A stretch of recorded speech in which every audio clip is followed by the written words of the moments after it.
Shalom, shalom, frères et sœurs en Christ. Rhapsodie des réalités du mercredi 24 juillet 2024. Pasteur Christ partage avec nous sur le thème le témoignage de Dieu concernant Jésus. Alléluia. Notre verset d'ouverture est tiré de Matthieu 3, versets 16 à 17. Et voici les cieux lui furent ouverts. Et voici une voix venant du ciel disant, celui-ci est mon fils bien-aimé, en qui j'ai pris plaisir, gloire à Dieu. L'écriture ci-dessus est l'une des écritures que beaucoup lisent et qui se confondent au sujet de la divinité de Jésus. Ils prétendent que même Dieu a témoigné que Jésus est son Fils. Comment peut-il alors être co-égal à Dieu?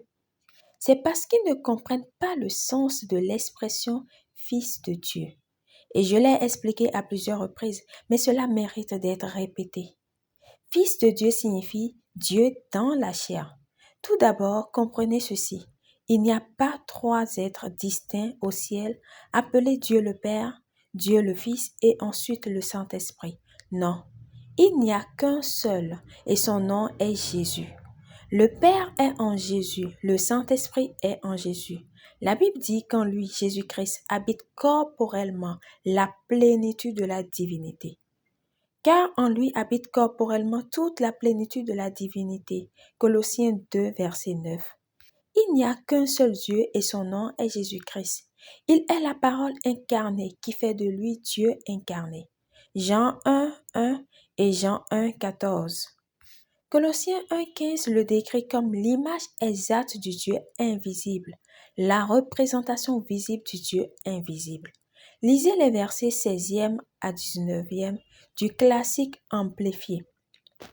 Il est dit, car c'est en lui que toutes choses ont été créées dans le ciel et sur la terre, les choses visibles et les choses invisibles, qu'il s'agisse de trône, de domination, de dirigeants ou d'autorité.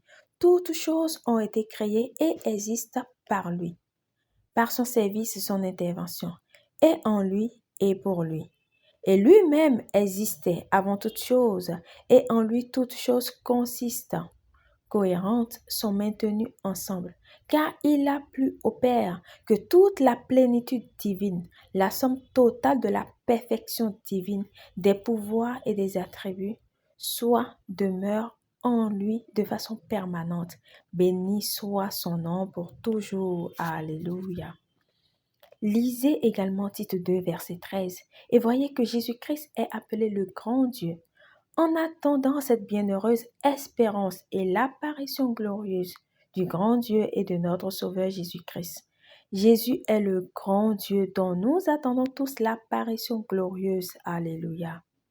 Vous devez croire et accepter le témoignage de Dieu sur Jésus-Christ. C'est pourquoi est-ce important que vous sachiez qui est vraiment Jésus. Vous ne pouvez pas le servir, vous ne pouvez pas vivre pour lui si vous ne le connaissez pas. De plus, personne n'ira en enfer aujourd'hui ou ne sera condamné à cause du péché, car Jésus était déjà condamné pour les péchés de chaque homme, femme, garçon et fille sur la face de la terre. Il a payé toute la pénalité pour le péché.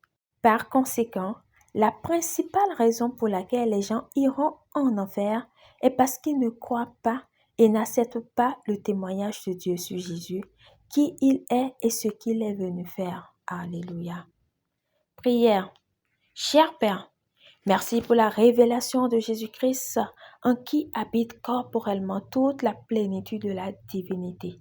Je crois et le reconnais comme le seul vrai Dieu et la vie éternelle à qui appartiennent toute gloire, majesté, domination et louange pour toujours. Amen. Pour une étude plus approfondie, nous pouvons lire Jean 1, 1 à 13, Jean 1, 14, Colossiens 1, 15 à 20, Tite 2, 11 à 13.